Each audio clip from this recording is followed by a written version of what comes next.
గారు మనం చూసాం అంటే గతంలో మాట్లాడుకున్నాం అంటే ఇరాన్ అమెరికా యుద్ధం రావచ్చా, జియో పాలిటిక్స్ మారుతున్నాయి, దాని ఇంపాక్ట్ స్టాక్ మార్కెట్స్ అలాగే ప్రధానంగా గోల్డ్ సిల్వర్ రేట్లను ఎట్లా ప్రభావితం చేస్తున్నాయో మాట్లాడుకున్నాం.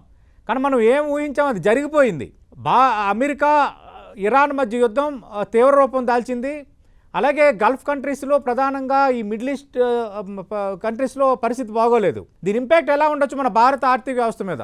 డెఫినెట్గా మనం అయితే మీడియం టు షార్ట్ టర్మ్లో దీని యొక్క ఇంపాక్ట్ అనేది భారత ఆర్థిక వ్యవస్థ మీద కూడా ఉండడానికి అవకాశం ఉంది. మనకి ఇజ్రాయెల్తో కూడా బయలాటరల్ ట్రేడ్ అనేది స్ట్రాంగ్ గానే ఉంది. మన బాస్మతి రైస్ కూడా ఎక్స్పోర్ట్ చేస్తాం. నెక్స్ట్ ఇరాన్తో ఇండియాకున్న అగ్రిమెంట్ ఏంటంటే మనం వాళ్ళ దగ్గర చేసే పేమెంట్స్ అన్ని రూపీస్తో చేస్తాం అనమాట.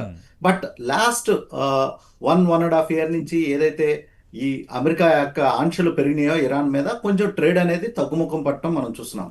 కానీ ఒక బయలాటరల్ రిలేషన్షిప్ ఉంది. మన యొక్క ఈవెన్ ఇరాన్ లో ఇండియా ఒక పోర్ట్ ను కూడా కన్స్ట్రక్ట్ చేయడం కూడా మనం చూసాం, చాబర్ పోర్ట్ ని. సో బయలాటరల్ ట్రేడ్ అనేది ఉంది.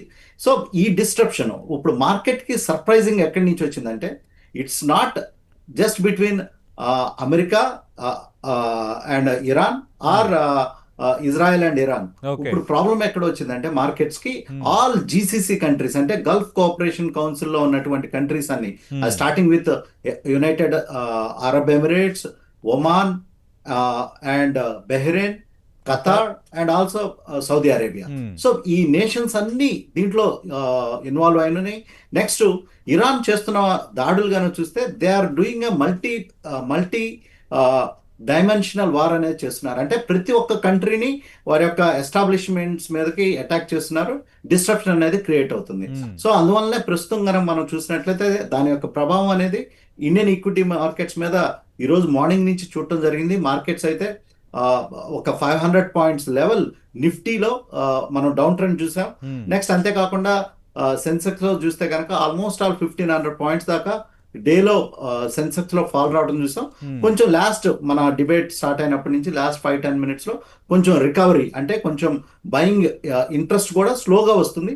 కానీ ఏంటంటే ఇటువంటి పరిస్థితులు వచ్చినప్పుడు స్టాక్ మార్కెట్స్ నెగిటివ్ గానే ప్రభావితం అవుతూ ఉంటాయి. యాజ్ లాంగ్ యాజ్ క్రూడ్ ధరలు గనక $80 దిగువను అనుకుంటే గనక ఇండియన్ ఎకానమీకి వచ్చిన ప్రాబ్లం అయితే ఇమీడియట్ గా ఏమీ లేదు.